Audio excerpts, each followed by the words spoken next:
Hey everybody, welcome back to Men Need to Be Heard. I'm Dan, and today's show, we got a pretty serious topic for you. So, for those of you that are regular watchers of this program, you know that I am a survivor of, well, both domestic violence, but also sexual abuse. I was abused at 13 years old by a 35-year-old woman. I've shared my story many times.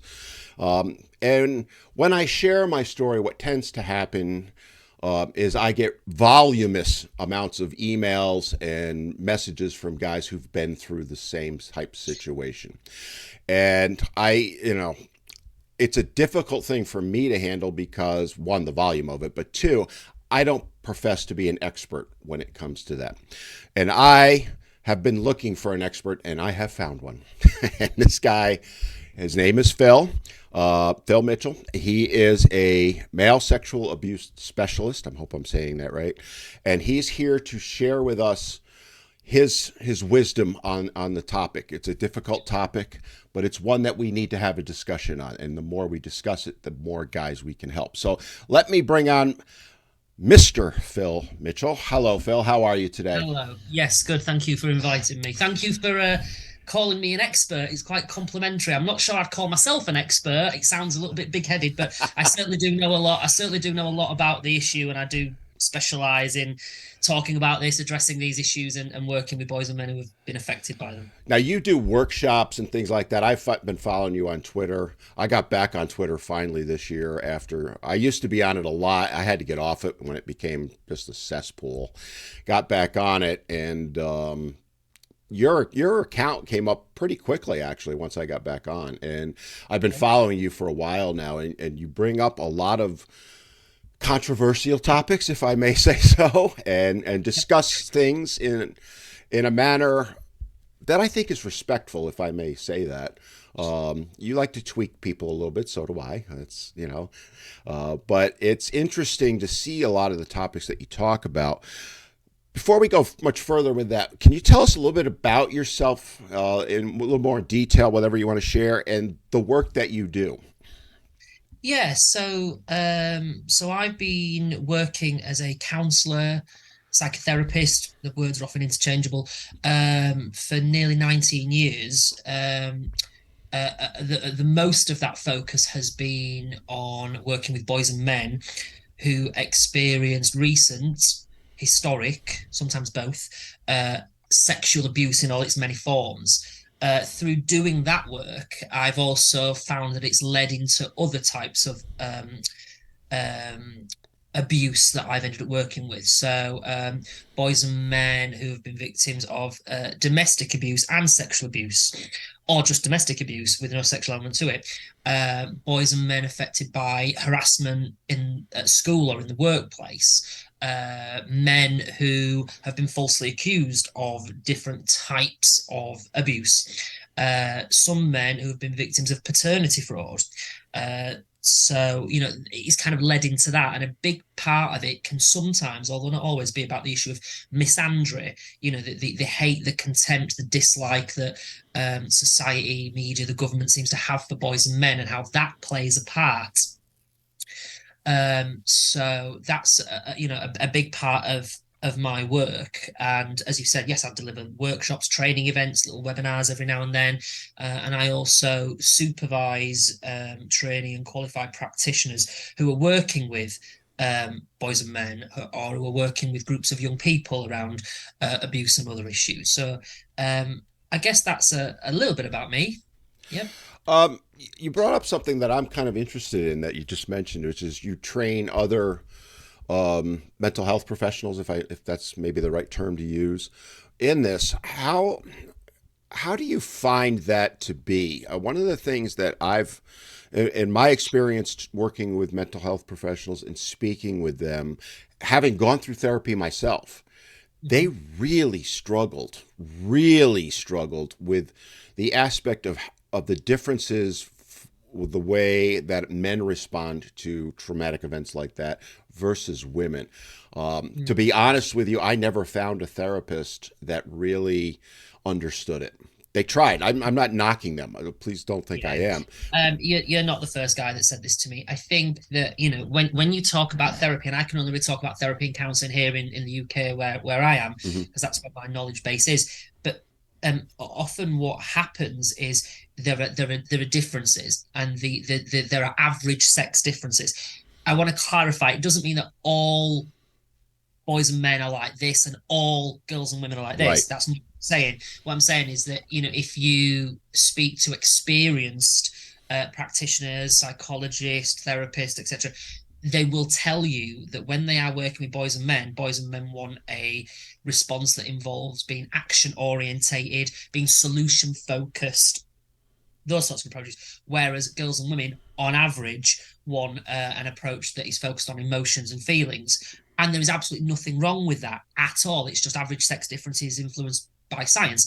It doesn't mean that that's girls and women should only want that, and that boys and men should only want that. It's just that's these are the average sex differences. But I think what we've done, and I say we as in a huge chunk of the therapeutic sector, a huge chunk of the sector that involves helping people, we have pathologized and demonized in some cases boys and men who have wanted that approach, boys and men who have wanted a fix it, solve it, take action, Hmm. uh, let's solve it effectively and quickly. What there have been some people, and still are some people, that would go, no, that's really bad. What we need to be doing is helping these boys and men express their emotions. Just sit with those feelings, experience them, be vulnerable. And whilst there's absolutely nothing wrong with that approach, what is wrong is expecting, and in some cases demanding, that all boys and men fit with that approach and have no problem with it. It's just ridiculous. It makes no sense. And years ago, and I'm a little bit embarrassed to say it, that's what I used to be like. Years ago, when I worked with boys and men, and it was all feelings, emotions, Hmm. empathic reflections, listening, nodding, or nothing wrong with that. But what I found is boys and men were telling me they didn't want it, they didn't like it, they wanted something else, and they would disengage. And whilst I'm really ashamed to say this now, my thoughts were, well, that's just toxic masculinity. It's not. Ridiculous, rubbish, ideological phrase. It's just toxic masculinity. These boys and men are just not ready for therapy. It's just not right. But then through changing my approach a little bit, noticing that different words that I were using were having a more positive effect on me and getting more engagement, that then prompted me to think, hang on a minute, maybe if so many boys and men are saying I want a more action orientated, solution focused approach. Rather than pathologize it, maybe I need to do a little bit more about this. Maybe I need to read a bit more about this. And that's when certain literature came out, you know, in the world of psychology. Lots of research has been around for a while. Various universities have published things. And the findings were very consistent. You just couldn't argue with them. And I got to the point where I thought, hang on a minute. If I do adopt a more action orientated, solution focused approach, it's not illegal, it's not unethical. And if that method can be used to get the client to a place where they achieve a positive outcome, there's nothing harmful. So why are we pathologizing it? Why are we demonizing it? And I think the reason is because we're going against that traditional narrative of therapy is all about feelings, emotions, and talking. And Hmm. there's nothing wrong with that, as I've said. But we can't demand or expect that approach or that rigid approach to work with every single boy and man we work with when there is emerging research, and actually not just emerging research, research has been around for a while, that says boys and men on average want this, girls and women on average want this. Nothing wrong with that. And Right. if certainly when I changed my approach and I certainly changed my wording, my website, you know, my website used to be very much feelings, emotions, come be vulnerable, talk and express your emotions. And then I changed the wording on my website significantly. And it was changed from feelings and emotions focused to such as come to therapy, take action, take control, tackle your problems. When I changed the wording in that way, I saw a significant increase in the number of boys and men being referred and getting in touch with therapy. And then when I applied the male friendly ways of working, if we call them that, to the therapy that I was offering, I just saw a massive, massive difference in engagement and a positive outcome being achieved. So the evidence was telling me this works. I would be silly to abandon this.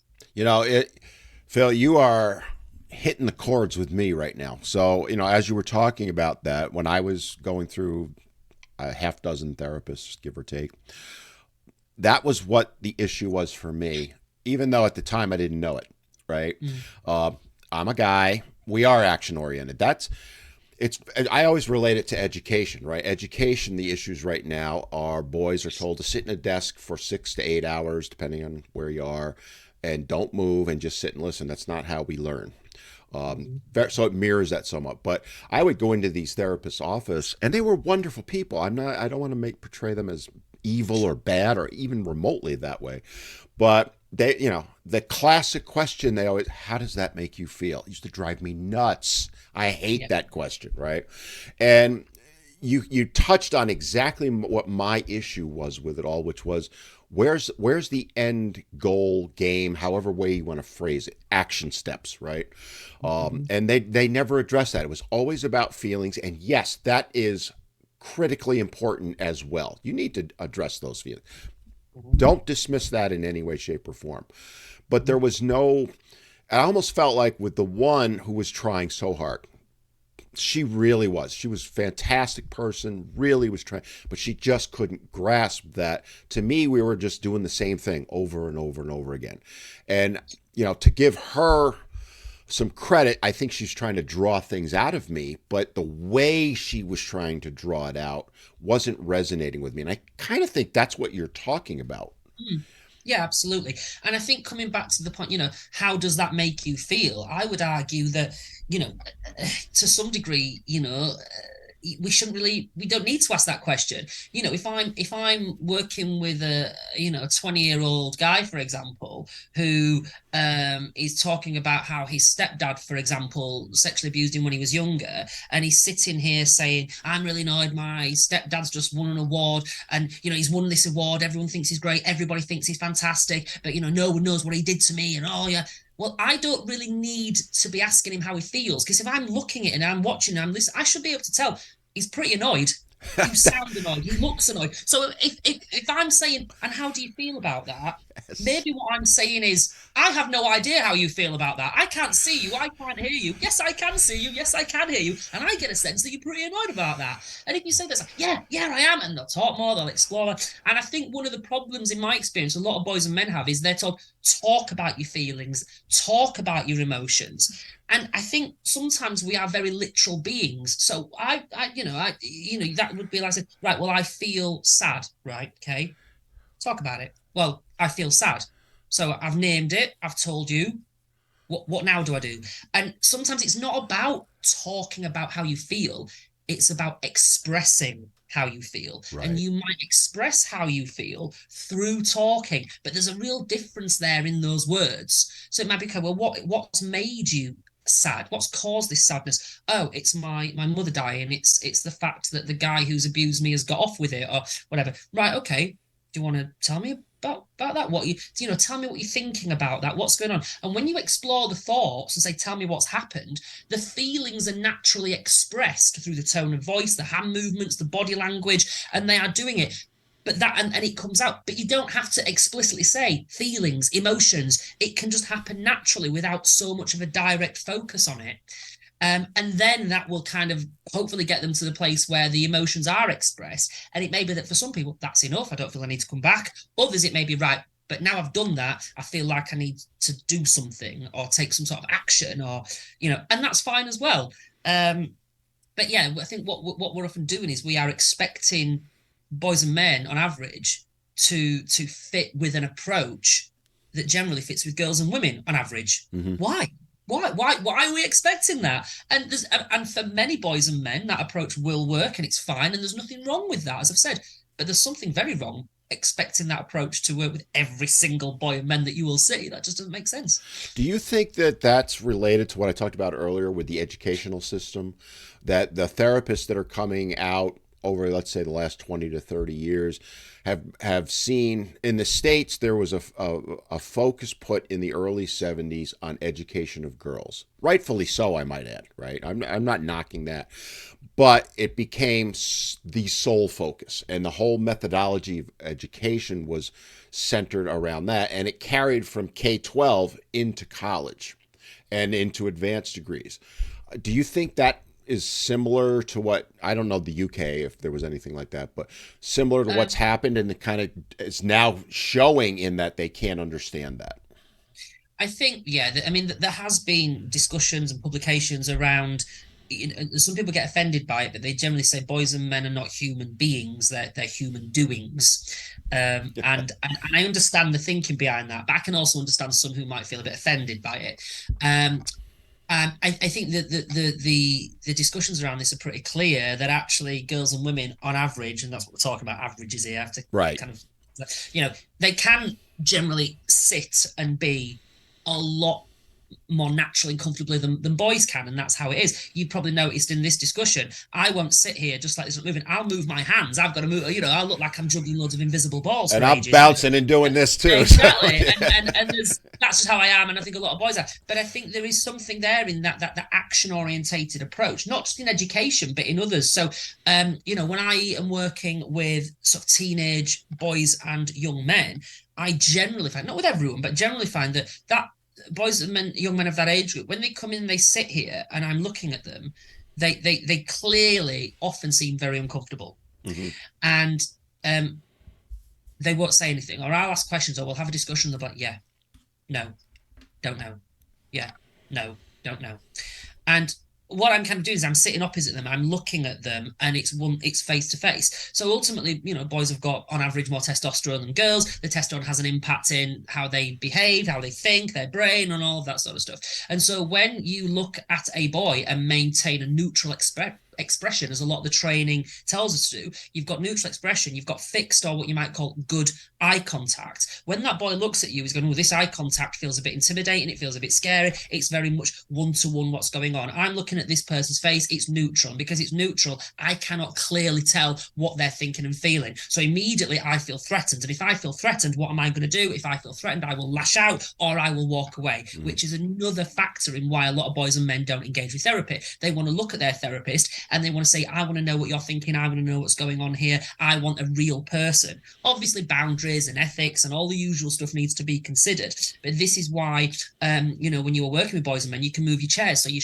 shoulder to shoulder. You can do some walk and talk therapy where you are shoulder to shoulder. The teenagers I mentioned, what I find is just give them something in their hands to faff about with, a slinky, a little fidget cube, anything. I've certainly found that when they are not looking directly at me and I'm not looking directly at them, and they have something to do with their hands and fidget, they will talk. And some would go, "Well, hang on, they're just fidgeting, they're not paying attention." Well, that's simply not true. If that was the case, I won't be continuing to suggest that method. What I find is that method helps them focus, it helps them to talk, and the fidgeting, if we call it that, helps them to engage in the process. It's a help, not a hindrance. And so on my table, I've got little things that the teenagers can just faff around with in their hands because it just helps them to be relaxed and it helps them talk about things a little bit more. It's interesting, Phil, what you're bringing up with that, because when I was doing the peer counseling for domestic violence, we had our group session every week, and we would be in the circle, the traditional, as you would, stereotypical group type thing, but we would also occasionally get together outside of that, and that's when we really got guys to open up, because we weren't in that type of setting. And now that you're saying it, I'm like, oh yeah, this is all resonating with me. There were times we'd say, "Hey, let's go throw a football around. We're going to meet Saturday. We're going to play touch football, the real football, not soccer." I'm kidding. I got to say that he's from the UK, guys, and the guys would just start pouring out of them. And I think it's because of what you said. One, it will relax them a little bit, right? We're not in that setting where like it's eye contact and all that, but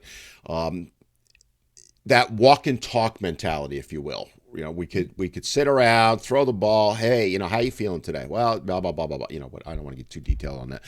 But it resonates with me what you're saying, and it begs the question I have for you: is there any I don't know, thought process on changing the way we approach therapies with men and boys to maybe take it outside of the office, if you will, or in some way? Well, walk and talk therapy, as it is commonly known, is becoming a thing now. A few years ago, when walk and talk therapy was being discussed, from what I could see in here, my experience would say that it was very much condemned. And I think, what, going outside with a vulnerable man or a boy or any client, talking to them about what's going on in their lives in public, walking around. Oh my God, no, terrible. Now it's recognized as a very legitimate way of working as long Okay. as you do it safely and ethically and all of that. There are things that can go wrong, of course, but there are things that can go wrong in any sort of intervention that you do on a one-to-one basis, no matter, or even a group one. So, I don't think the fact that the things could go wrong is a reason to not do it. It's a reason to think about how you do it.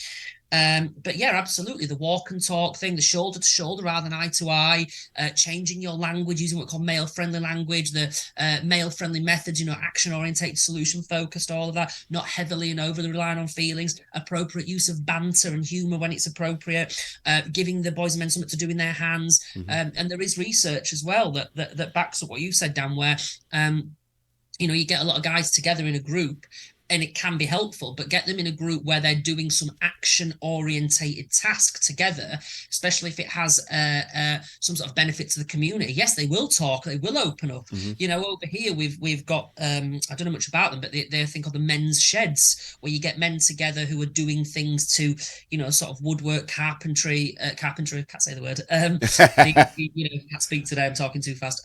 You get them together to do something, complete a task that benefits their community, while they're also talking about their thoughts and feelings and expressing their mental health issues. But again, the language, I think, is what really matters here. Mm-hmm. Sometimes we hear the word open up, and I get what it is, but we want men to talk, we want men to open up and all of that. But often when they do, they're told to shut up. They're told that they are opening up in the wrong way. They're opening up about the wrong thing. And I think sometimes, language, the traditional language that links towards opening up emotions, feelings, vulnerability, it's not always very attractive to boys and men. And whilst some could say, yes, but there's nothing wrong with boys and men being vulnerable and opening up, no, there isn't. There's also nothing wrong with encouraging them to be strong, resilient. Mm-hmm. So actually, if you take, 20 guys and ask them which approach is going to encourage you to engage with an intervention, will it be come to therapy, it's okay to be vulnerable and express your emotions, versus tackle your problems, take control of your life and start to make a difference? You'll see that many boys and men on average will prefer the latter than the former. And that's backed up by all the literature. And there's nothing wrong with that. I think what we've done as a society, and actually professionals as well, we've pathologized that. Oh my God, isn't it bad that that's what boys and men want? No. Why is it? Why is it bad? Just because they want that approach rather than an approach that's more focused on feelings and emotions, it's not bad. It's just different. It's really interesting, all the stuff you're saying, because it speaks to a few things. But men have been portrayed as being bad, however you want to phrase it, for decades now, and that mentality has insinuated itself into everything. And I think part of the problem that I hear from other guys, I know I experienced, is that fear of opening up, because when we do open up, a lot of times, maybe more often than not, one, it gets disregarded. And two, it often gets weaponized against us within relationships. And we learned that from a very young age. I've talked about this before. I remember at 3 and 4 years old, my mother, who abused me emotionally and spiritually and that kind of stuff, physically, telling me, you're a boy. I'm paraphrasing. Stop crying. Stop whatever. And I think it becomes so ingrained into us that, and plus the societal additional adding to that, watch TV, see what happens. It does cause guys to basically, I call it turtling, right? Get within their shell and stay there. How do you find ways to break through that when you start seeing it? I'm curious on that, because it's very interesting what you're saying to me, and it's resonating with me as we're sitting here going, okay, this is why it took me 4 decades to get past my trauma, right? Is because what you're saying never happened with me. It wasn't until I did it myself. So what are your thoughts on that?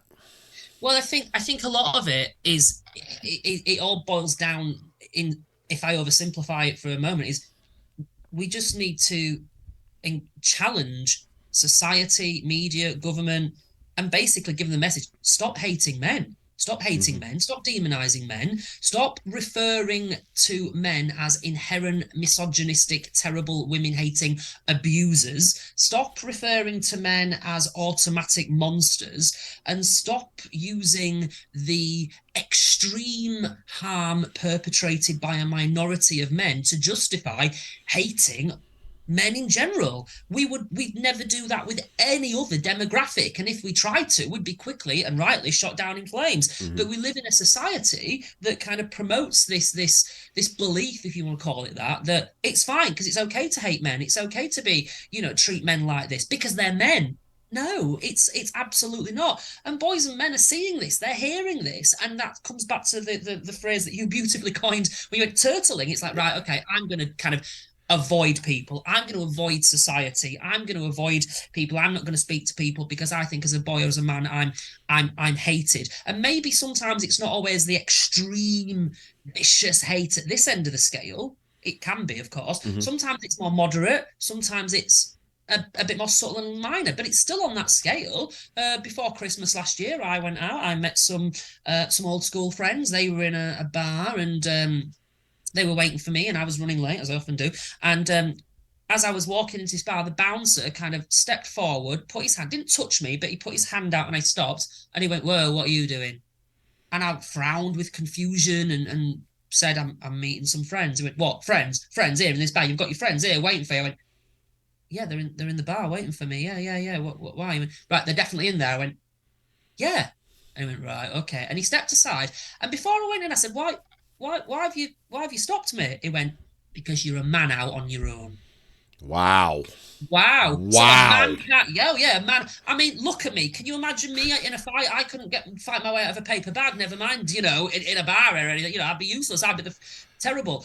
But I just that whole, wow, okay, well, if you'd have stopped me because I was on my own based on any other demographic, how would that have sounded? It would have immediately and rightly be prejudice. It's no less prejudice because I'm a guy. You're judging me Right. based on the fact that I'm a guy. And that is, that's not okay. That's prejudice, it's discrimination, it's everything else. But because it's a guy, society deemed it's okay. But it's that narrative of girls and women, victims, help them, boys and men, perpetrators, criminalize them. And that's the narrative that I think is massive, and it's, in my view, it's getting worse. If you go back to 2009, for example, the government we had at the time here in the UK released guidance on safeguarding children and young people from sexual exploitation. And whilst, in my opinion, it wasn't perfect by any means, it did address the issues, or some issues specifically affecting boys and young men. Talked about how they are less likely to disclose, they might be less likely to engage with services. It addressed other issues as well. And I think, okay, it wasn't perfect, and some of the wording wasn't great, but it made an attempt to address issues affecting male victims. Fast forward now, years later, the guidance and the documents that we have here to address sexual exploitation that have been released by our government departments, they don't mention boys and young men hardly at all. And when they do, they focus much more on them as perpetrators than victims. So the narrative seems to be really, really changing. And I think that's the thing, isn't it? A lot of boys and men feel that they can't say, "This is what happened to me," but we know it happens to girls and women as well. Well, yeah, we do know. You don't need to put that preface there because we know it. But it's like, Right. yeah, but if you don't, that everyone will think I hate women, and that everyone will be thinking I'm saying that it doesn't matter that men are abused. No, you're not talking about that. You're not talking about that at all. It's like saying, "Hello, I'm here to talk about raising money for the cat's home." Doesn't mean I hate dogs. Right. Right. But there is that rigid narrative, and if you challenge it, you're quickly called a misogynist or whatever. But then that's just another narrative on top of another narrative we need to challenge. It's interesting because I like to poke fun at things like double standards and all that, and they come at me with exactly what you're talking about. First, inevitably, I know I'm going to get called a misogynist. I hate women, blah blah blah blah blah, and it doesn't bother me. I mean, I'm almost armored against it at this point. But I know what bothers me though is that I see other guys are following me are seeing that. And that's why I will often challenge them on it. And I will do something that you just kind of talked about. Like I think it was 2 or 3 days ago, this I'm going to say woman. I don't know for sure if it was a guy or a woman because you never know sometimes with the names, but I suspect she was a feminist or he was a feminist, and put in a pretty vile comment about men. And I called him on it, and I said, "Do you realize what you just said?"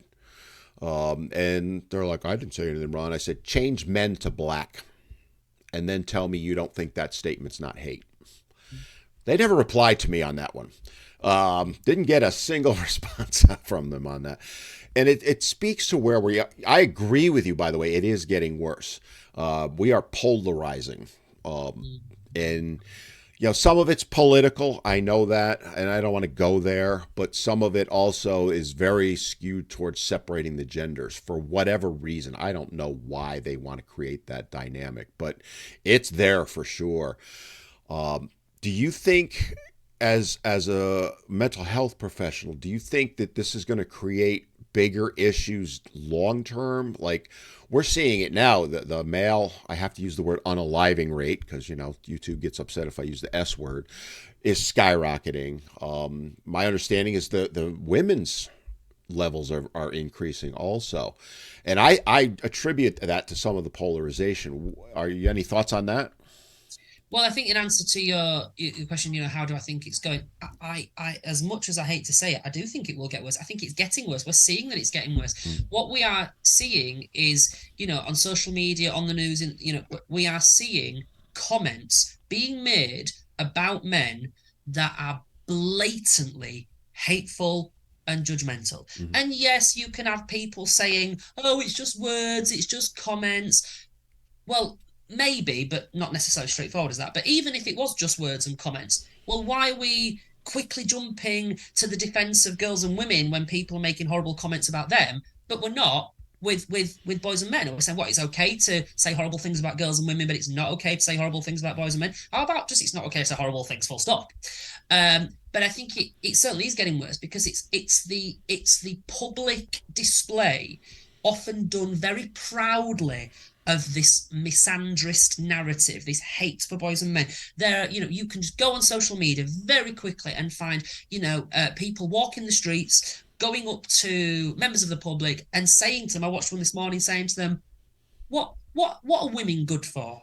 And men and women, they go, yeah, they're great, they're fantastic, women are good for everything. And then they'll ask the same people, what are men good for? And you get very quick, Mm-hmm. proud responses, nothing, nothing. Yep. You get lots of thought about, they can't just give an answer. You can see some people are uncomfortable to say anything good about men.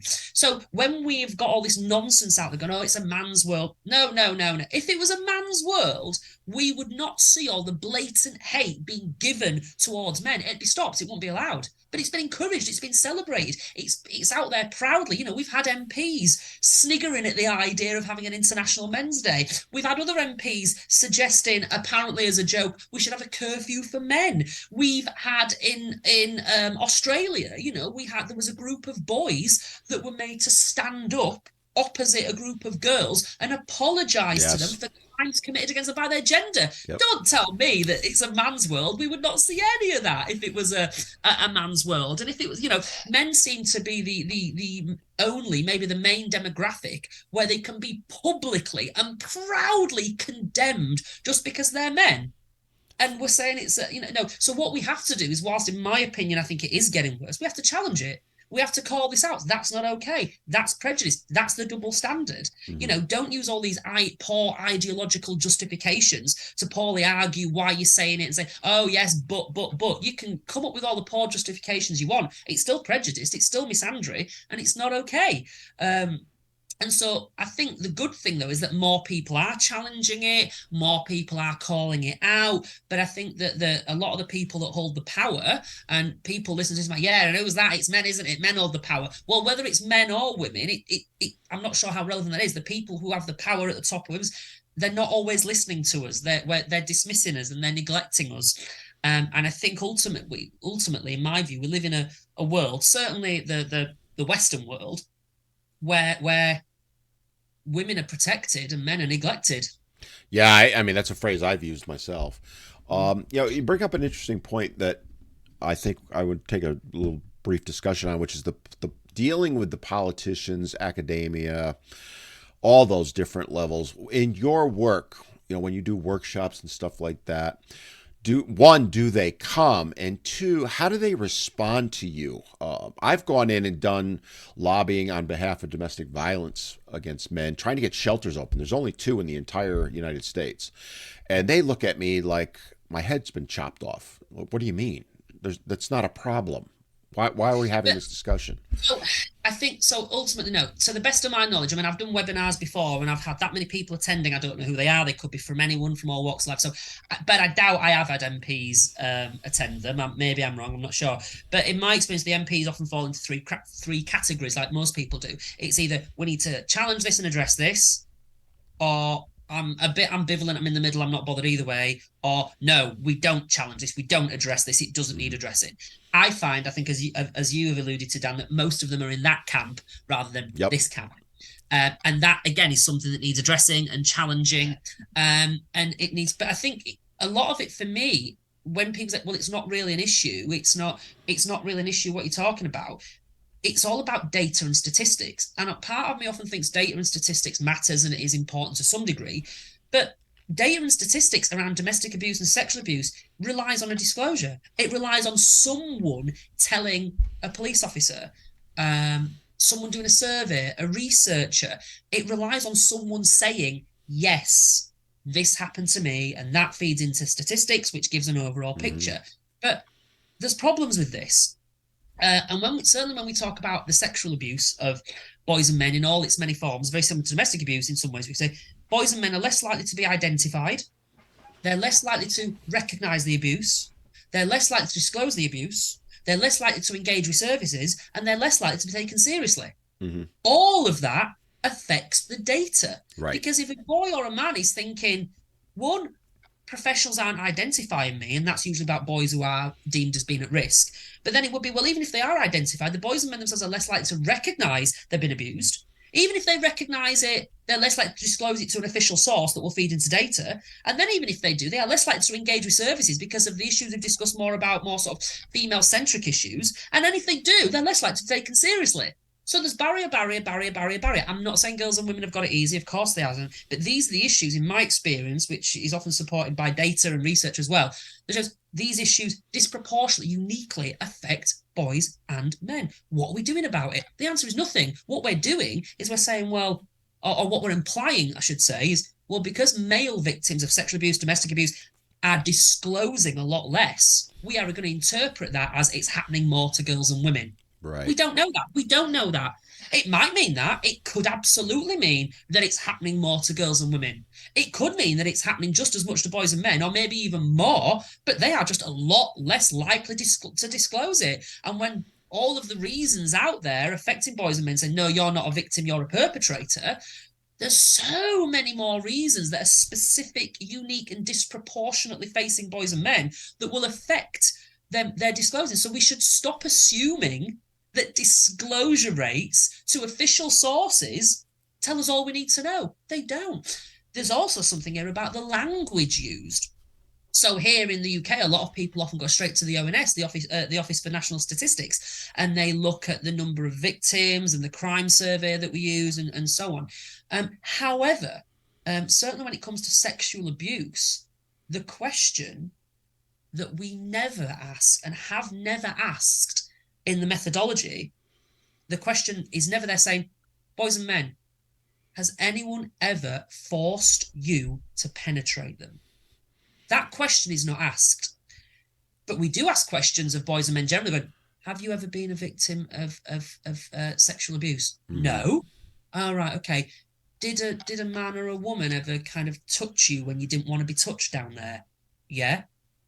But you're not a victim of sexual abuse. So again, the language, we need to think about language. But interestingly, in America, as I'm sure you might know, the CDC, when they released their, what's it called, the National Intimate Sexual Violence Survey, something like that, I think 2010, 2011 and 2012, more men disclosed being forced to Yep. penetrate than women disclosed being raped. Now, there's more to it than that. There's other data and other Right. issues. Right. But the point is, the CDC have asked men the specific, clear question: has anyone ever forced you to insert your penis into their mouth, anus, or vagina? Very quick, very easy to understand. We don't ask that question.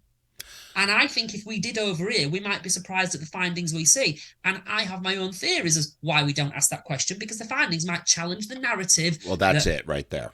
we don't. Exactly. Yeah, We don't it's want that narrative we challenged.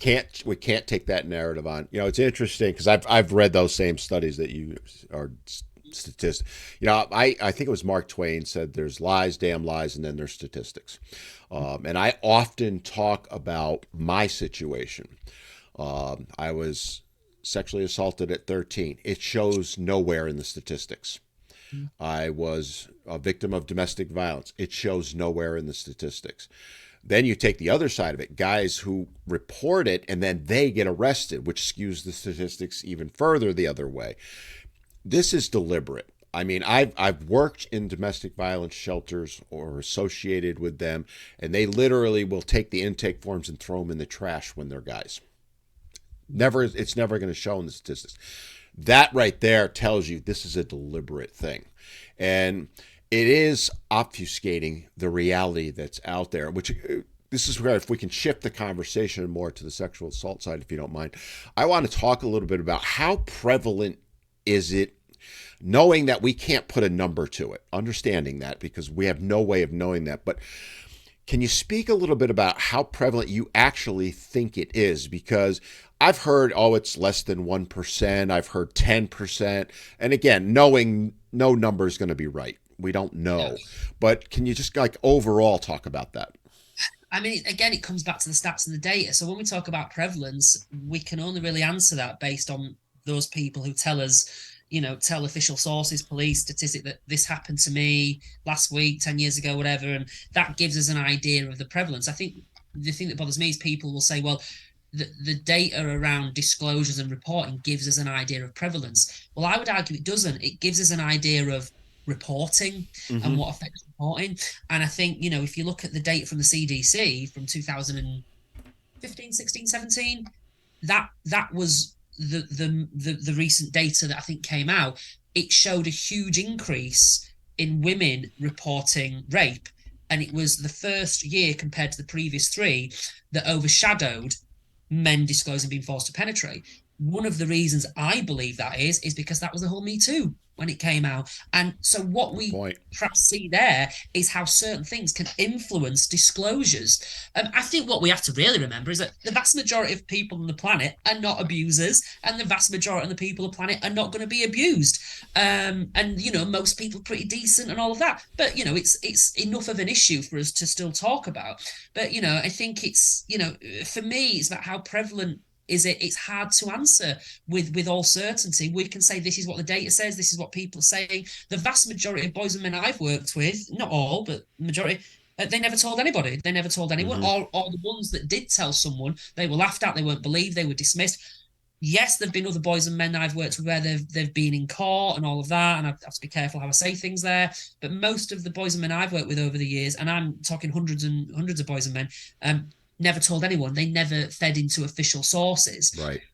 So I think it affects the prevalence or our views around prevalence, and everywhere says think something different, wording, language. And as controversial as it may be, some, not all, but some of the people who conduct these surveys, they have an agenda. They do have an agenda that they want to peddle. There have been researchers and academics out there that have promoted false statistics. Not because of nastiness or maliciousness, I hasten to add, because they've just done the maths wrong. Others, the methodology, they've said, we 99% or whatever of a number of men are abusers and all. But when you look at their research, and well, that's not true. They've misrepresented it, and so there is an agenda that some people have got to peddle, and I think sometimes we have to challenge that. Well, I'll say what you didn't say, which is a lot of times those researchers are finding the result depending on who paid them, who funded it. That does come into play. And then the other side of it too is even when you have what I would consider valid research, then the media gets their hands on it and they put their interpretation on it. And for those that don't know, I am involved in the media. I do a radio show and all that. And I'm also, yeah, they'll contact me to guest on certain things. And there's a thing called HARO, HARO, which is what reporters use to reach out to experts and say, I'm doing a story on X. If you have this kind of expertise, blah, blah, blah. But they'll also put in their questions. And you can tell by reading the question, they've already determined what the story is going to be, what their narrative is going to be. So they may come out with a study. There was one recently. I'm also a personal trainer. I own a gym.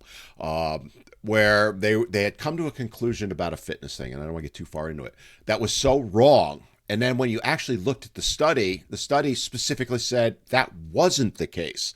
But the reporter didn't like that, so she was spinning it. And that's why, again, it speaks to what we're talking about with this is I think it creates this illusion that, one, for women, the problem is much bigger than it is. And for men, it's much smaller than it is. And I think yes, you know, yeah, and and again, we're not trying, and it's odd that we have to keep saying this. We're speaking in generalities, not applying it to everyone, because unfortunately people believe if something's true for one, it's true for everybody. But that's not the case. We're speaking generalities here. But I think it creates this issue where it causes the men to not report. As I talked to earlier, when I put my story out there and talk about it, especially more so on TikTok and Instagram than anywhere else, it is mind-boggling to me the number of guys that will go on there and go, yes, that happened to me. And, you know, I'll query some of them and go, did you ever report it? Well, no. You know, we're talking thousands in some cases, Phil. I'll put a post up and I'll get thousands and thousands of guys going, yep, yep, yep. Because I challenged them on what you talked about earlier, which is I did a series of, are you a victim of domestic violence, per se? Right. And I said, have you ever been this? And I listed, what I did was take the 10 questions that feminists have put out for women, but I changed it to make the verbiage to men. It exploded. It's a much bigger problem for men, I think, than most people realize. And I'm not saying it's every guy. Please don't think that. I think it's relative minority, to be honest with you. If you were to hold I know you don't use guns over there, but if a gun to my head, I would probably put it maybe 5 to 10%. And it's a swag, silly wild ass guess on my part. But it does speak to, I think it creates this issue where the guys won't open up because of that perception. How do we, what do you think are the best ways we can start changing that? The work you're doing, some of the work I'm doing helps, but what's... yeah. I think as well as difficult as it may be to say or to hear, even I don't think, and I know you're not saying this, but I certainly don't think we should pressure guys to be disclosing. If so, because whilst on one level, you know, not disclosing to police and ONS or CDC or whatever, that does mean that experience will not feed into official statistics, and that's a shame because it means you've got a bit of a skewed, distorted version of what's really happening. But at the same time, these are real people, and if you think, my God, do I really want to go through this? What's the point? And I think a lot of guys have often said to me is that, well, I didn't feel scared and I didn't get hurt, and they're the two things. Guys often say to me, well, she or he, whoever the perpetrator is, they didn't hurt me. I wasn't really physically harmed, or the harm that I did suffer wasn't that bad. And I didn't really feel that scared, or I didn't feel scared at all. An example, when I was a lot younger, a friend of mine, her mother, I guess by definition, sexually assaulted, sexually harassed me. We were in the kitchen, we were getting drinks to go back upstairs, and she kind of turned around, smiled, laughed, all this sort of joking. She kind of pushed me into the corner of the kitchen, grabbed my crotch, and tried to kiss me. And I was kind of gave this nervous laughter, and I went, no, no, no, no. I just kind of gently I went, no, no, no, no, no, and I had to kind of, no, and I walked off. I never did I tell my friend? I think I did, but everyone had a drink, but that was it. Now, if I'd have been a woman and a man, that might have been perceived very differently. Did I go to the police? No, it was my friend's mum. There's a dynamic there. Was I scared? I wasn't scared, but I felt very uncomfortable, very awkward, and very embarrassed. Mm-hmm. I think I was more angry at the double standard, knowing full well that if a man had done that to her and she didn't like it, she'd be calling that out. But I wasn't scared and I wasn't physically harmed. And I think while those two things are relevant factors, men and women will say, well, if that happens to you, but you are not experiencing fear and you weren't harmed, well, it doesn't matter then. But the problem is, well, hang on, there are a number of women out there that go through similar experiences. They are not physically harmed and they don't always feel fear. So we're saying in those cases we should dismiss it. Well, actually, regardless of the average differences in responses given to these events by men and women, maybe there's just something about mutual respect. That's a good way to put it. Yeah. Whether I felt terrified or not, whether I was physically harmed or not, that by definition is abuse. And also, it's not respectful behavior. It's abusive behavior. And it doesn't have to be physically harmful and I don't have to experience huge amounts of fear for that to be abusive, for that to be illegal, for that to be disrespectful. Now, if I really wanted to, I mean, the person who did it, she passed away, and so it's kind of all done. But it was, well, actually, that's not okay. And I think even at the time, I was a bit, how would this be if the genders were switched, and what's that all about? But I think coming back to your original point, I don't think we should pressure or demand or encourage men to always report and disclose. What we should do is help them make an informed choice. And as we know, a man or woman, you make a disclosure, you're then in the legal system. Yep. That can give you all sorts of distress and trauma, which can sometimes be worse than the actual sexual abuse that you've experienced. Why would you want to put yourself through that for an outcome that isn't guaranteed, but the stress that goes along with it can be guaranteed? So there's all of that to consider. But I think what we should do is make it easier for boys and men to share their experiences in a way that can contribute to data to give us a more complete picture without necessarily going through the legal process. Mm-hmm. But when boys and men are disclosing, what can help, and I've done this when I've spoken to a few police officers, is don't say to them things as, it's okay, you're a victim. It's okay that you feel vulnerable. Of course it is, but don't use those words. Say, actually, this is you now starting to take control. This is you taking control. Good way to put it, yeah. This is you absolutely doing something that is difficult, but you're still doing it. That shows strength. This is you taking action.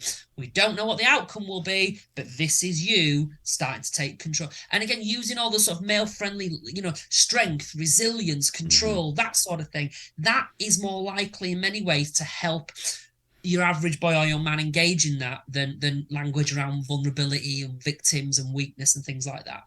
It's interesting because my philosophy kind of goes into what you're saying is I agree with you. We can't pressure guys into reporting. We can lead by example though. Mm-hmm. And that's what I try and do with my accounts is to say, look, I'm a victim. I was a victim of domestic violence. I was a victim of sexual assault. Here's what happened when I tried to report the sexual assault. I got laughed at. I got told I enjoyed it. I still get told that. Even though, and I'm not afraid to share my story now in detail, but I didn't for years. And I find that my doing that, my dog is sneaking in. She's dying to get in here. That's why the door opened behind me. My doing that is helping guys to speak up. Like I said earlier, they reply to my posts. And it's not, even for me, Phil, it's not so much getting the data out there. It's starting the journey to healing. Because what actually healed me, and I will be the first to say I'm never going to be fully healed, ever. I just am not.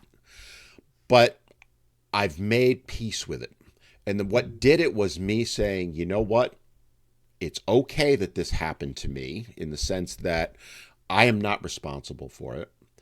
And my being willing to speak out about it and take that first step on that journey, that was a game changer. It literally, for me, was like flipping a switch. And I think it kind of talks a little bit about or speaks to what you were talking about. Do you see that the more that guys are willing to take that, let's call it a risk, because it is a risk to speak about it, because you are going to get attacked for it. I do all I the time. think, yeah, I think they are, but I think it's done very differently. So I don't think it always includes speaking about it to official sources like the police, because then that will lead into a legal thing and all of that sort of stuff. But I think guys are starting to talk about it more online, on social media, in forums, in lots of other different ways. As controversial as this may be, I don't think it's controversial. Some people do. The Johnny Depp and Amber Heard saga, when the day that Johnny Depp took the stand and spoke about his experience, I received three phone calls in one day from men, and all three of them quoted or mentioned Johnny Depp and said, because we've seen what he's doing, it's made me Mm-hmm. think I need to deal with this. I need to address this. And through that, three men quoted Johnny Depp and said, because of what he's been through, that's made me think that I want to address what happened to me. That's so I think when we are seeing high profile actors and celebrities kind of raising awareness, it can rightly or wrongly, help other men come forward and disclose. And other colleagues that I work with, other people I speak to online, peers of mine, they said the same thing. They said around the time that Johnny Depp made the comments he did when he took the stand, they noticed emails, they noticed an increase in men getting in touch with them saying, yes, I was abused by my ex and this is happening. I think I need to deal with it. So there is certainly, I think, something in there where men talking out about it, it helps other men. But then again, at the same time, you can completely understand to some degree why some men don't talk Oh, about it at absolutely. all. Absolutely. You know, it's funny. I view that trial, we're going to look back at that as, I think, a little bit of a turning point.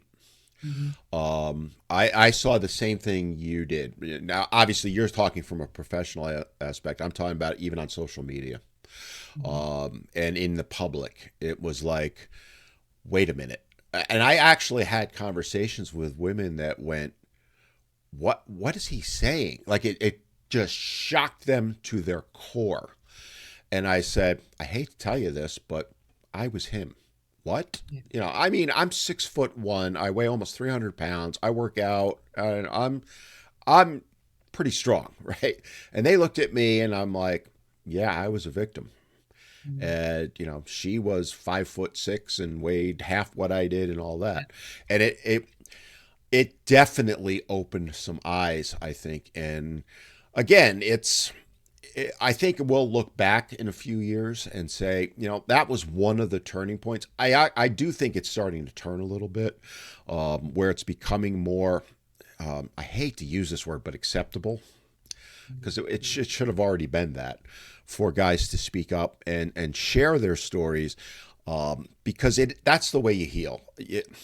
I feel. And again, I'm talking as a layman. You're the professional here, but one of the things I wanted to ask you is, seeing you see all the different ways that guys try and cope with this. The bad being a lot of guys turn to alcohol, drugs, whatever. The good being guys find a way to heal, as I did. What are some of the ways, if a guy has been through this and is struggling with dealing with it on his own?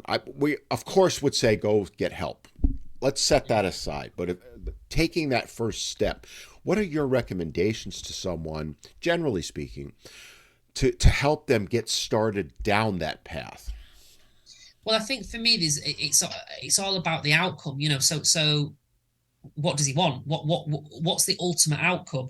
Now, if it's something very vague, like, well, I want to heal from the abuse I've been through. Great, okay, but how would you know you've healed? So, what specifically? What would you be doing differently? And we're talking about the change here. So, from a therapeutic point of view, the change is either that the guy is feeling differently, thinking differently, or doing something differently, Mm-hmm. or maybe a mixture of all three. That's my experience. Now, obviously, guys that have been abused, whether it's domestic abuse, sexual abuse, or any type of abuse, they don't have to go to have therapy. Therapy is just one type of help that's out there, but there's others. There's we mentioned it earlier on, I think, about the group element. Mm-hmm. Guys are guys getting together to share their stories with each other, guys getting together and feeling they've got a sense of purpose where they are working together to complete a task that benefits their community. Writing things down. If you can't say it verbally, write it down. It can be just as beneficial as saying it verbally as it can be writing it down. Sometimes the psychoeducation I've said before, so if you're not sure what happened to you and maybe you got an erection and you think that means you enjoyed it, well, actually just educate yourself on the science of erections and things like that. If you don't know, speak to someone or read up on it. It's also about how is it affecting you now. So it might be that if it happened 10 years ago and now you're saying, well, I believe I'm weak. I believe it was my fault. So what are those beliefs about? Where do they come from? And are they rational? And it might be that actually the emotional stuff needs to be dealt with on a physical thing. So again, certainly sports, something physical, running, doing something physical can help express all that anger and sadness and the trauma. But then when the emotions have gone down a little bit, the logical part of your brain comes back on the line, and then the logical part of your brain can be used to explore, what are these beliefs I have about myself? Are they reasonable? Are they not? What evidence supports them and doesn't?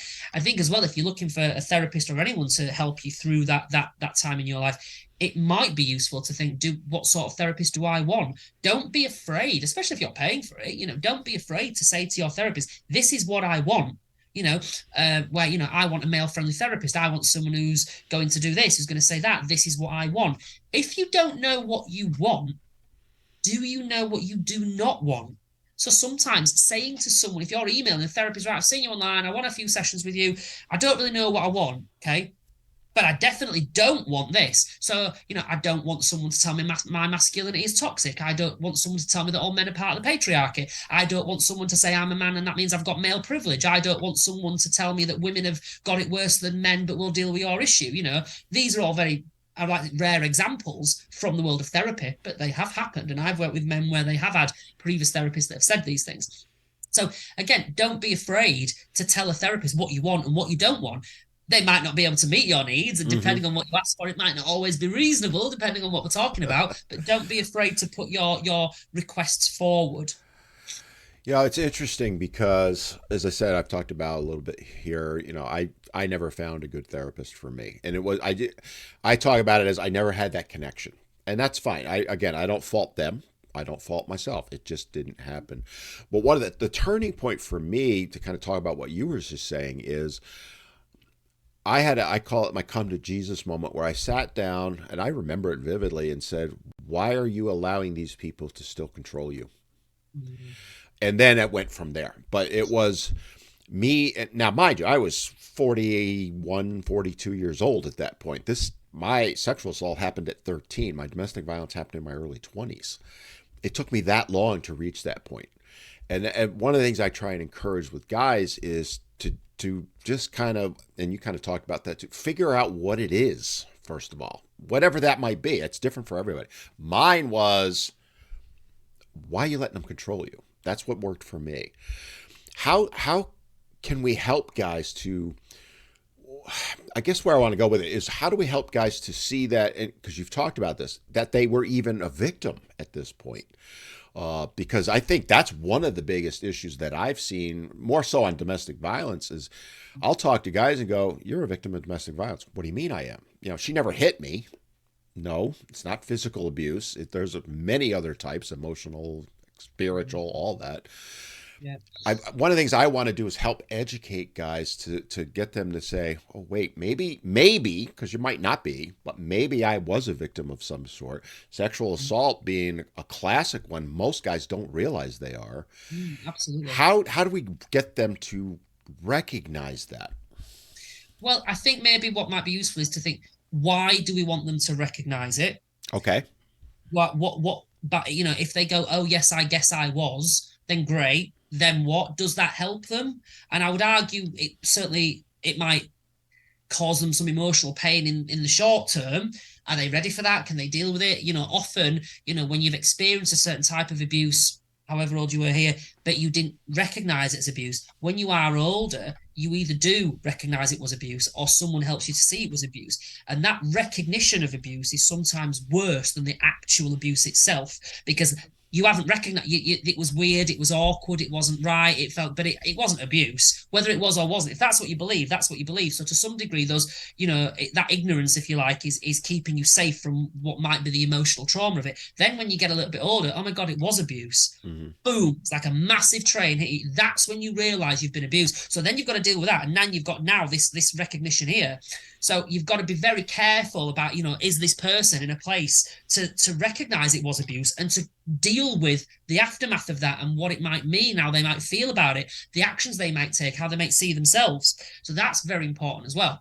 I think the other thing is, and then what? Do they go to the police? Do they not? Do they see a therapist? Do they not? Do they do something to help them overcome it? Or does it get worse? So you've got all that really needs some careful consideration. Right. I think the other thing as well is the language, as I've said earlier on. So I think if you can get, if someone is able to see that what happened to them was abuse without mentioning words like vulnerability, victim, weak, plenty of guys I've worked with, I've helped them see that they were victims, but I haven't used the word victim. I've said, so what she did to you. So rather than about you're a victim, you're this, you're that, focus on what they have done to the guy. Mm-hmm. So, I'll give you an example. Oh, right, okay, so, yeah, and basically what happened is if I wanted to go out and see my mates, because she was having a go at me and I really didn't like it, so I'd said, I've had enough of this, so I'd start to walk out, she'd pick up like this little radio on the side of the kitchen, lob it at me, it whacked the back of my head and it'd cut me and I'd be bleeding all down there. Right, okay, right. So, she was violent with you? Yep. Well, yeah, I suppose she was. Suppose? Do you mean suppose as in she was or wasn't? Well, no, it was. She was violent with me. Yeah, right. So she was violent with you. She drew blood. She injured you. Yeah. But I wasn't scared. Right. Okay. So does that you weren't scared, but you were still suffered an injury because of the violence she perpetrated? Yeah. But I cleaned it up and it was fine. And there's just a little cut there now. Right. Okay. So does you're telling me that because, well, it could have been worse. I guess it could have been a lot worse. It could have also been a lot better, I guess, couldn't it? Mm-hmm. And I guess, so ultimately starting those conversations, and the one thing I find really useful is, let's swap that for a second. What if it was the other way around? What if she said, actually, I don't like how you speak. I've had enough of this. I'm walking out to see my friends. And you picked up a radio, threw it, hit the back of her, and she started bleeding. Oh, that's different. And you see straight away that they think it's different. Yep. Oh, okay. Tell me why you think it's different. So sometimes it can be appropriate to say, oh, so you were a victim of domestic violence, and they go, no. Oh, right, okay. But if you did that to her, would she be a victim? Oh, yeah. What's the difference then? The gender difference, the sex difference doesn't mean you are and aren't. It's the behavior. Person A is not happy that person B is walking away. So person A is picking up a radio, throwing it at person B, drawing blood, injuring them. Gay, straight, black, white, fat, thin, rich, poor, man, woman. That's domestic abuse. Now, you might not use that word. You might. It depends on the client and the relationship you've got. But you can say, so what she did to you was bad. It was wrong. It was illegal. Her actions are domestic abuse. So rather than you are a victim of domestic abuse, and I'm not saying there's anything wrong with saying that, but sometimes you might encourage more discussion and thought. If you go, so she has perpetrated domestic abuse. It's you just brought up something that it's kind of triggered in my brain, which is a common thing that you'll see with boys that are sexually abused by older women is the standard reply is he enjoyed it, right? Well, of course he loved it. I had that happen earlier this week on a video I did talking about that. One of my listeners had sent me a video talking about a 13-year-old teacher a 27-year-old teacher had abused a 13-year-old boy.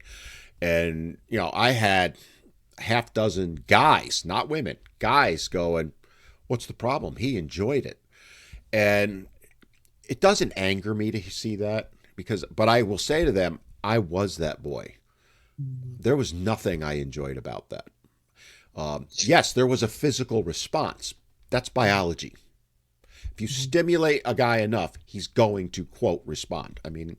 I've had female victims actually on this podcast say, yeah, I was raped, but I had an orgasm. That doesn't diminish their trauma. It just happened. It was a biological response. What do you say to that Well, reply? it's a bit controversial perhaps, because the sad reality is that when a child, let's say a 13-year-old child, and a 30-year-old adult, for example, are together and sexual activity is occurring, then yes, your point, there is a difference between the brain saying you're enjoying this and parts of your body saying you are or aren't enjoying this, but that's misconceptions around erection and things like that. Mm-hmm. But I think even then, what the message people saying is, well, if a child wants to engage in sexual behavior with an adult and that child enjoys it, it's not abuse. Yes, it is. Abuse is not determined only by enjoyment.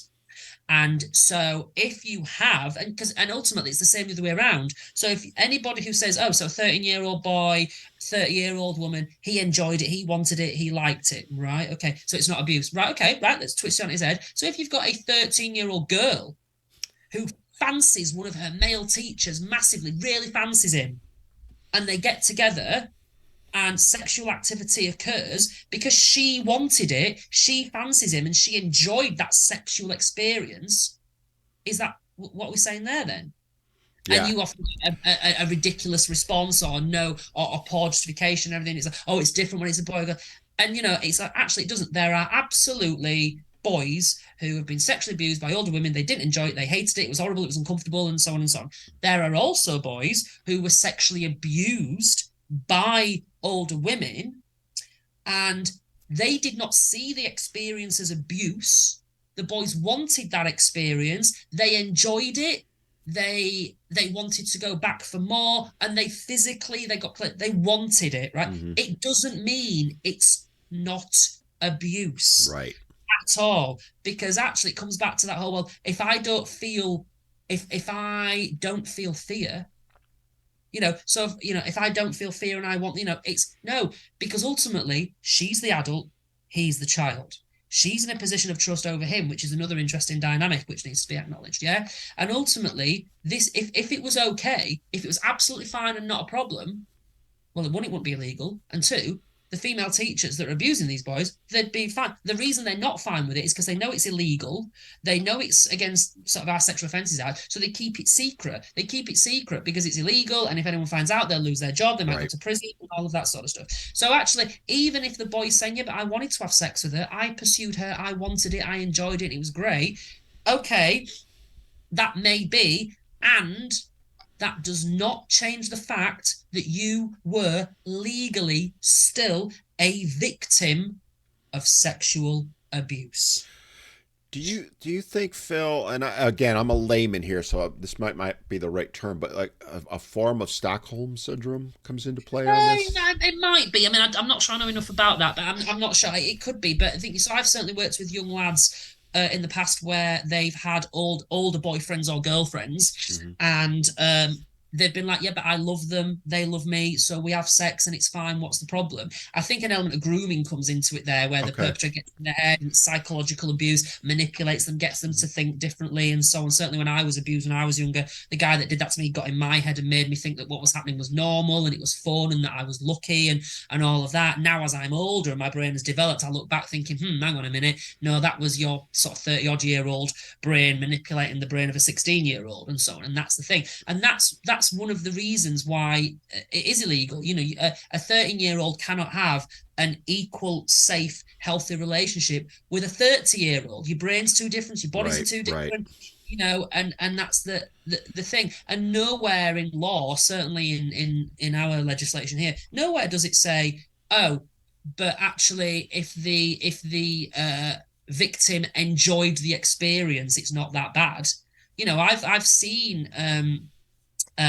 perpetrators being sentenced to prison, where the boy that they abused said, I enjoyed it and I wanted it and I liked it.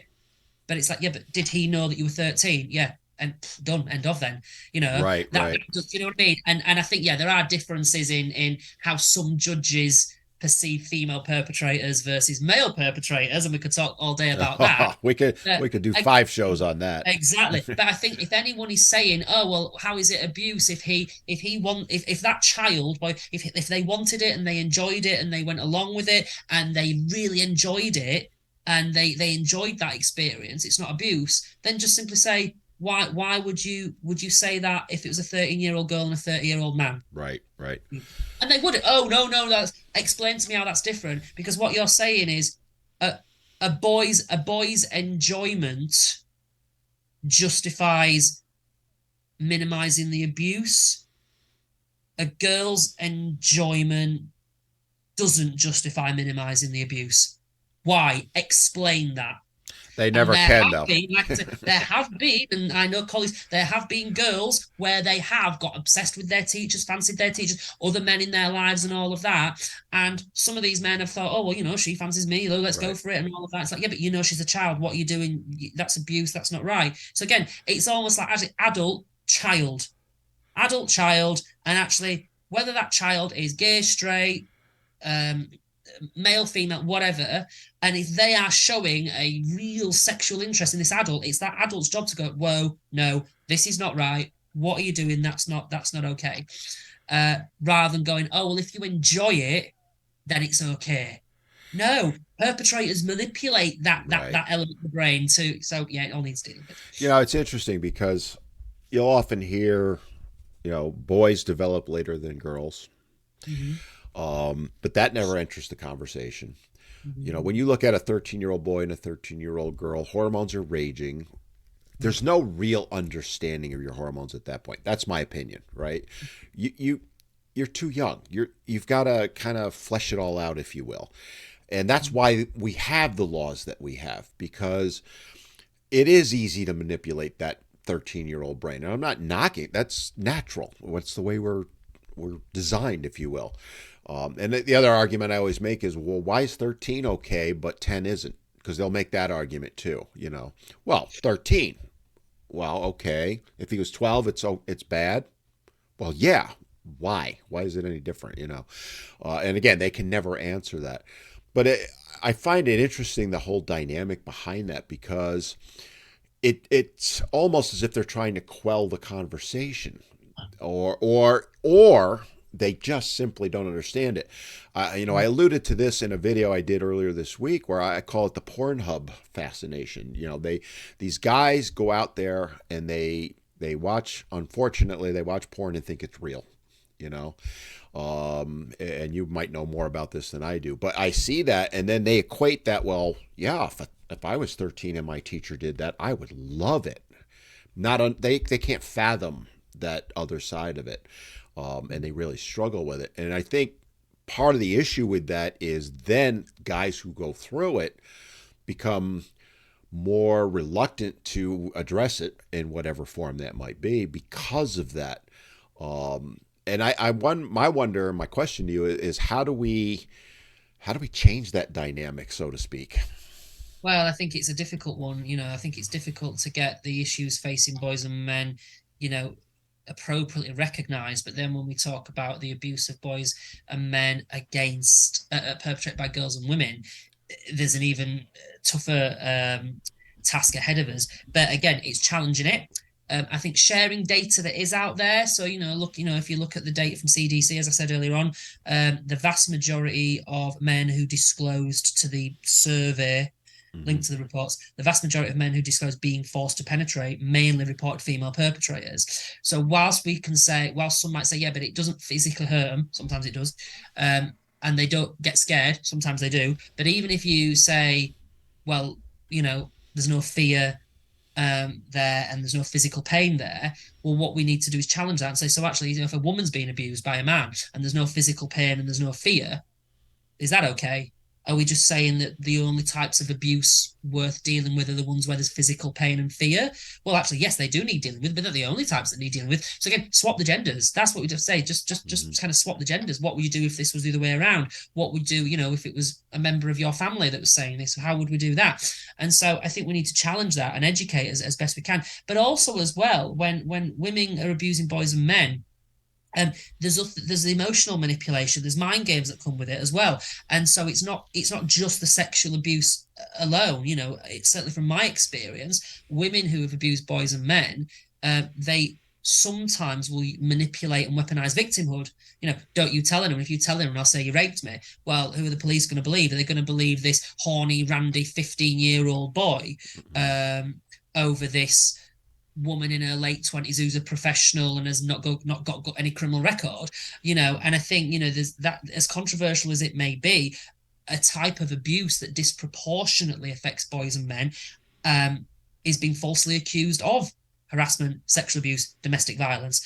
And you often get, certainly my experience, boys and men who are victims of domestic abuse and sexual abuse, but then the perpetrator will do the Darvo thing, deny allegation, reverse victim offender, but to say, no, no, no, you're not the perpetrator. Sorry, you're not the victim.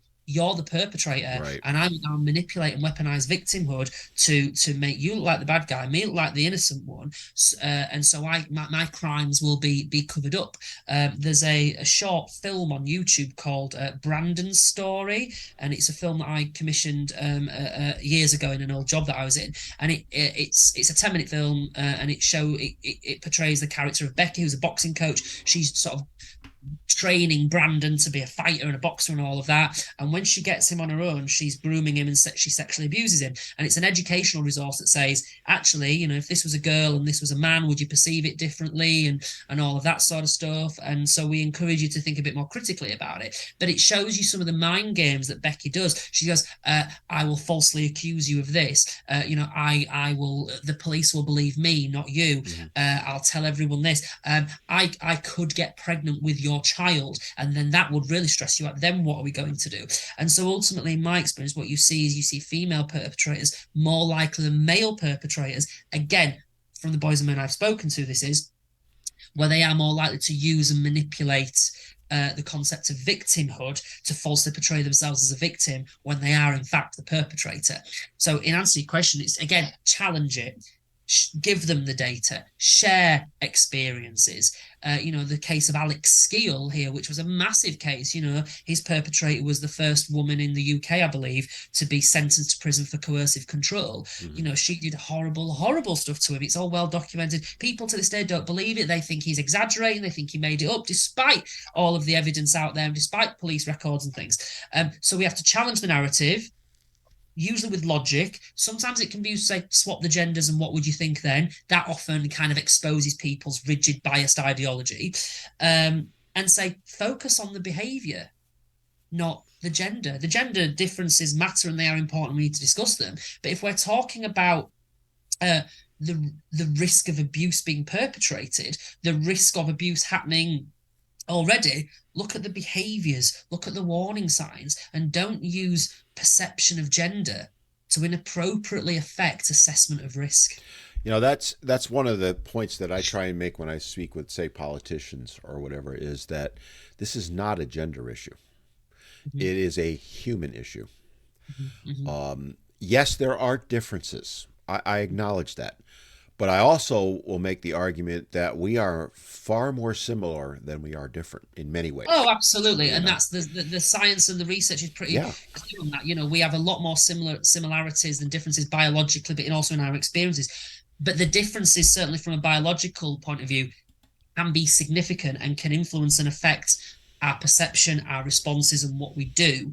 And that, I don't think that should be ignored. That should be acknowledged. It comes back to the ways in which we adapt our practice, perhaps, for boys and men. Well, that's a point that I try and make with them is, instead of focusing strictly on the differences, acknowledge them, address them, because they do need to be addressed. It's a fair point. But don't make them the sole reason for either being in favor of helping boys get better treatment or more treatment, or however you want to phrase it, because that's their standard argument. Well, we have to take care of the women. And that applies with sexual abuse. It applies with domestic violence. You see it in the judiciary, the judges. Well, it's different. No, it is, but it isn't, And one of the things that I think we need to do as a society, if I may say so, is we need to say that more often. is that Yes. we Yeah. are, again, more similar than different. Acknowledge the difference, celebrate the differences in the positive Mm-hmm. aspects. We talked about it earlier. Men think differently than women. That doesn't Mm-hmm. mean their way or our way is better. No, it's The just different. reality is, when you look at our strengths are their weaknesses, generally speaking, their strengths are our weaknesses. When we come together and work together, everyone benefits.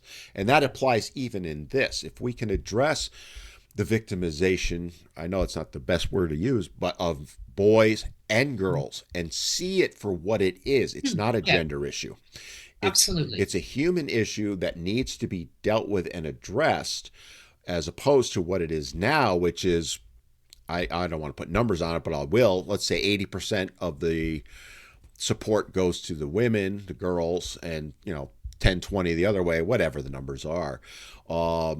And see it for what it is. It was funny, and I know you saw it this morning. The UN girls thing was out there talking about, men, how do you feel? And my reply to that, because I saw your reply also, my reply when it popped up was to go, you know what? I want to know why you hate me, basically. I'm paraphrasing it. Why do I have to I live with mean, that?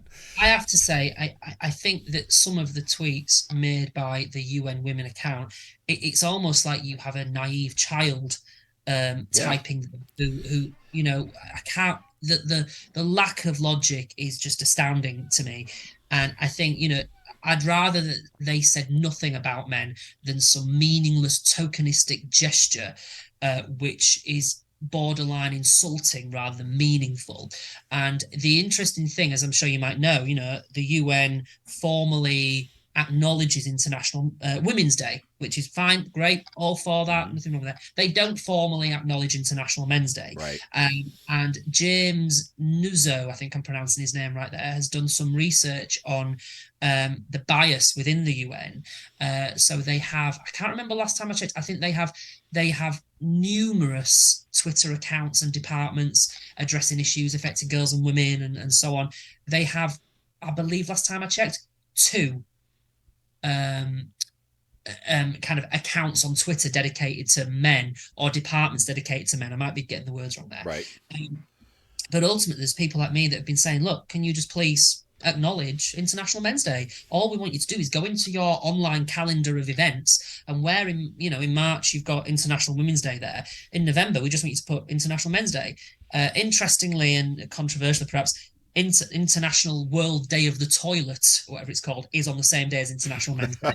I'm skeptical that that's a pure coincidence. I did not But, know that. You taught me something new today, Phil. yeah, there's that. But ultimately, I've been in touch with the UN. I have engaged in conversations with them back and forth via their help centre and said, all we want to do is get it on there. What do we do? Their response is, well, you need to contact one of the UN member states, because when an international day of whatever Mm-hmm. is proposed, it's discussed, it's for all intents and purposes voted for, and if enough sort of members go, yes, we want that, we'll put it on our international day calendar. Great, fantastic. So I contacted the UK, where I'm based, the UK member states, and said, can we start a conversation to get the UN recognising International Men's Day? I emailed them about once a week for 3 months. Mm-hmm. No results. It was only after this point they then said, "Oh, your email's disappeared. We don't know what's going on, or we've missed your email, or we found it, or something." It took them 3 months to find the email. Bear in mind, I was emailing more or less every week. Their response was, "We do not get involved in supporting international days. However, we will support International Men's Day. We can still celebrate it. Blah blah blah." The party line. Um, Through doing some digging and through speaking to the people again, the help center at the UN, I have seen copies of minutes from meetings that explicitly state the UK member state has supported international days. And Wow. I've shared this with them. I've said, I'm really confused. You've told me that you don't really get involved in supporting international days. I have seen this, saying you have supported international days. Can you please provide me with some clarity around this? No response. Yeah. And so it basically just seems that the powers that be will put hurdle, hurdle, hurdle, hurdle, hurdle, hurdle in front of us. And this is, and all we're trying to get here is International Men's Day put on an online calendar. That's it. That's it. If it's hard enough for us to get that done, can you imagine how difficult it is for us to get other issues affecting boys and men recognised? Well, it's interesting because I'm in a I'll call it a fight with a company right now that I use, a software company, and it's June, for those that don't know, is Men's Health Month. Mm-hmm. So I was trying to create some graphics for it. So I go in and there's nothing. And it's also Pride Month, and this is not in any way, shape, or form to knock Pride Month. The page after page on that. Okay, set that aside. Then I noticed I put in Women's Health Month. 4 pages of stuff available. Also links to women's empowerment. And then I went down you go in the rabbit hole when you start doing this stuff. And I've emailed them, and I'm going to be actually doing a whole show on this. Where not to out them, but basically to educate them, because their standard response to me and I'm up, I think I'm up to 5th or 6th person. They keep climbing the ladder with it. I'll get to the CEO eventually because I will not back down. But the standard response is, yeah, we're looking into it. We'll take it under consideration. Well, no, I'm not going to accept that. And it takes the type of perseverance that you've had, that I'm doing. That's how we're going to get change, I feel. And to help victims, and to help just in general men and boys, because it is a crisis right now. We talked about it way back in the beginning. Unaliving rates are skyrocketing. It is scary what I'm seeing. You're seeing guys withdraw completely from society for whatever reason that they do. Everybody's unique for their reason, but they're just basically becoming hermits. I'm seeing that more and more, at least here in the States. The guys they just don't go out in public as much anymore. Which begs me the next question, and we're getting close to our time to wrapping up, but is what else we've talked about a lot of things that we can do and what we've done. What else can be done to kind of raise the awareness of the issues of men and boys in general, in your opinion? I think for me, there's something about presenting as a united front. So if you see something online and you agree with it and it makes a good point, say you agree with it, like it, share it. I think, there's something quite strong when someone puts a tweet out there, for example, saying men and boys matter too, obviously something a bit more detailed than that.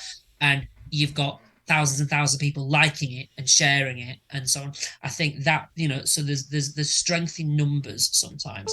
As I said earlier, sharing the data can sometimes help, but also challenging that narrative that, don't believe that what's reported evidences prevalence of what's happening, evidence prevalence of what's reported. So challenging that as well. I think as well, speaking to your employers. So if there are any guys listening to this right now, if you've got an employer that's doing something for International Women's Day, great, fantastic. Ask them what they're doing for International Men's Day.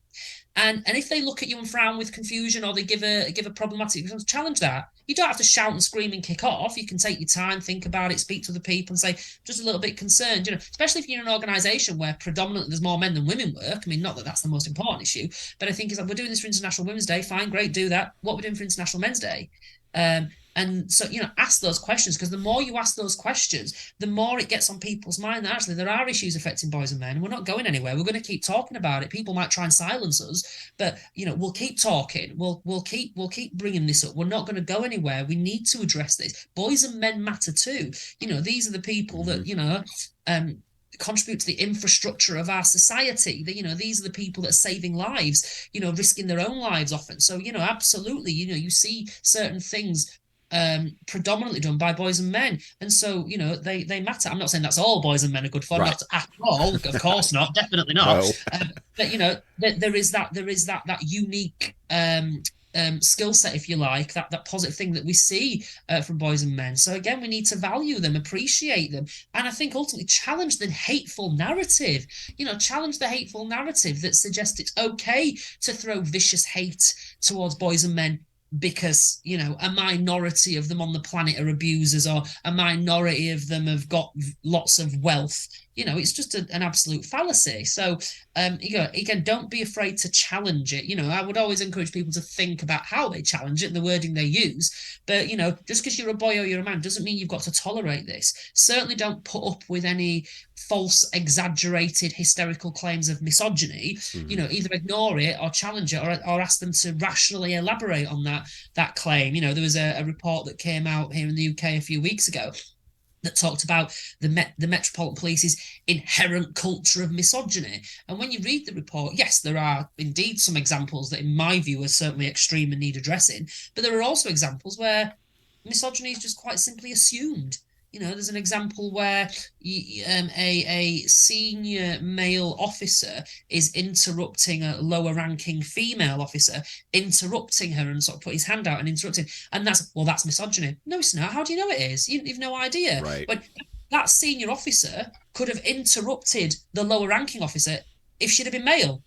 Maybe, what we're doing is we're saying this man has interrupted this woman. And yes, that's rude. He doesn't know how to chair a meeting, perhaps, and all of that. But we're saying that's evidence of misogyny because a man is doing something ever so slightly critical or negative towards a woman. That's not evidence of misogyny at all. If he's doing that because he has this inherent belief that men are better than women should know their place. Then yes, perhaps there are some elements of misogyny there. But if he's interrupted her because he thought she was making a ridiculous point and he couldn't hold his frustration in and interrupted her, there's no misogyny there at all because he could have done that if it was a male ranking officer. So again, there's any claims that you have that you're a misogynist, if you genuinely believe that you're not, then don't just accept it. Ask the person who's giving this accusation to you to prove it, to highlight it, to rationally explain the argument, and if you can honestly say your hand on your heart and say, actually, the point that you're disagreeing with, the point that you're arguing with, you would disagree with it and you would argue with it whether it was made by a man or a woman, then there's something there, isn't there, as well? It's like, what is the point that you're arguing with? But again, talk, speak up, strengthen numbers, all of that. Show your support to organizations and people that are already very vocal in dealing with this. Share it far and wide.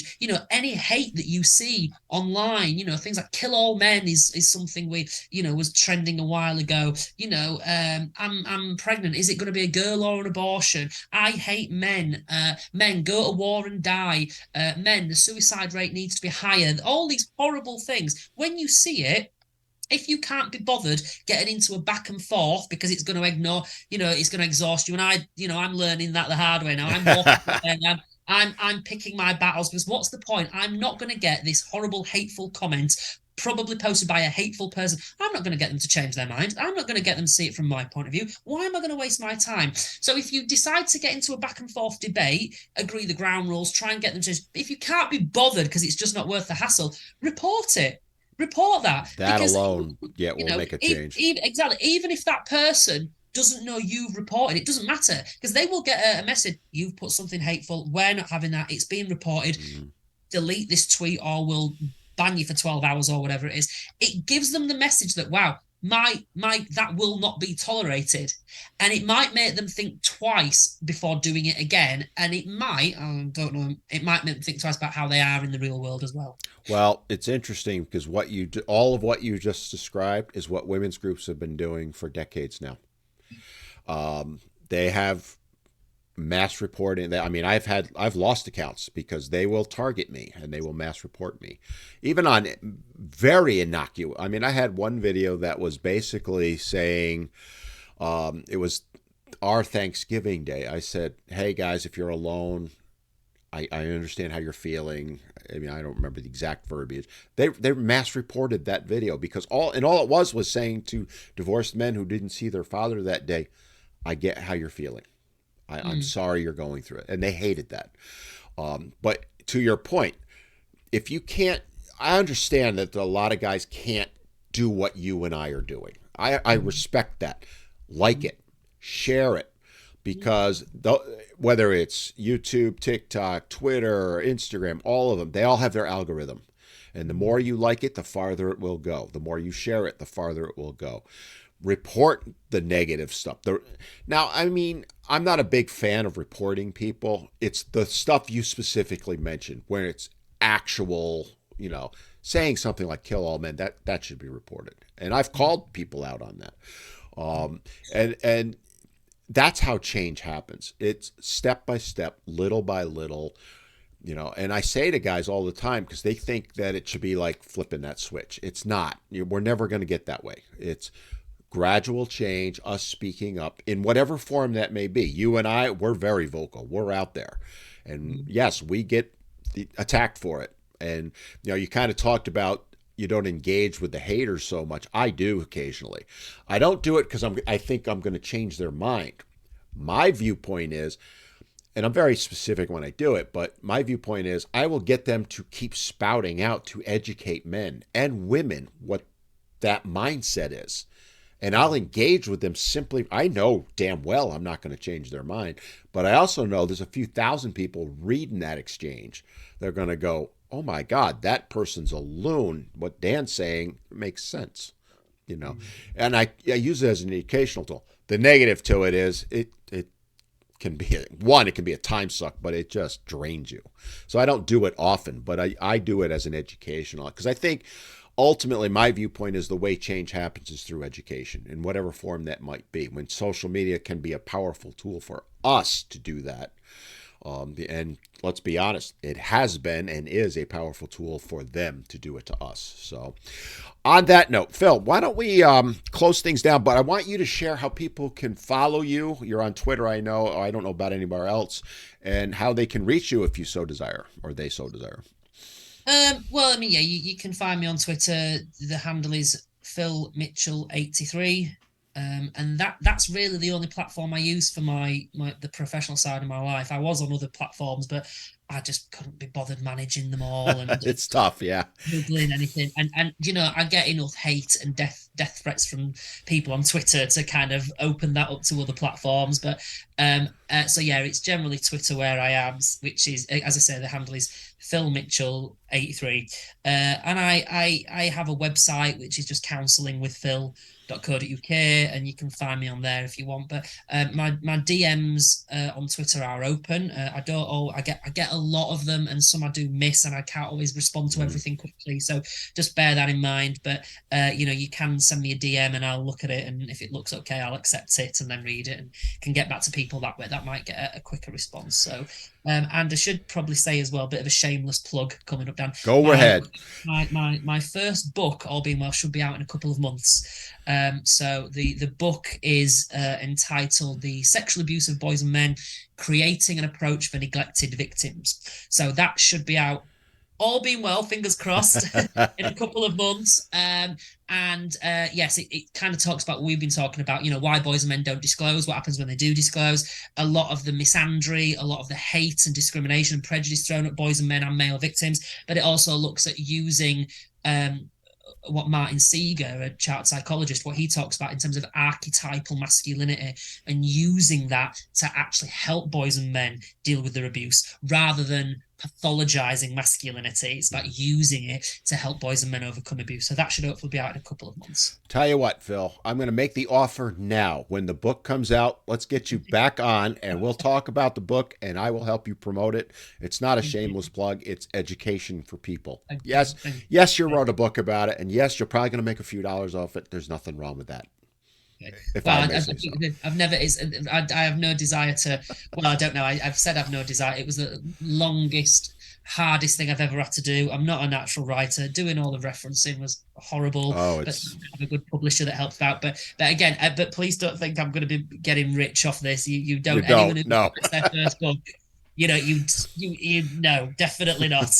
I've written a couple of books myself on fitness related stuff. You're not going to get rich. No, I'm not. There's a few out there that do. J.K. Rowling comes to mind. What the hell she's going through now, but I'm going to invite you right now to come back on. Keep in touch with me. Let me know when it comes out. And I will get a copy and read it before we do it so I can speak somewhat to it. Anything else before we close down, Phil, that you want to add? No, I don't think so. Just thank you for inviting me, and thanks for the discussions. They were very interesting. So, yeah, thank you. Thank you for coming on. I truly appreciate you sharing your expertise, and I really hope that anyone, male or female, listening to this sees the benefit to what Phil's talking about and all the education that he's trying to provide. So thank you again, Phil, for coming on. Thank you. All right, guys. Well, on that note, I'm going to go ahead and close things down. Hey, if you've watched this far, I say it every single time. Do me a favor, give me a like, give me a share. We are trying to spread the word, and the more people that see this, the more help we can get out there for men. That's what this whole channel is dedicated to: is educating men to help them be able to have happier, healthier lives. And that's really, in a nutshell, what it comes down to. And I appreciate you watching, and I look forward to seeing you again next week. I've got some real good guests coming up. On that note, I'm going to close it down. This is Dan from Men Need to Be Heard, and you have a great week.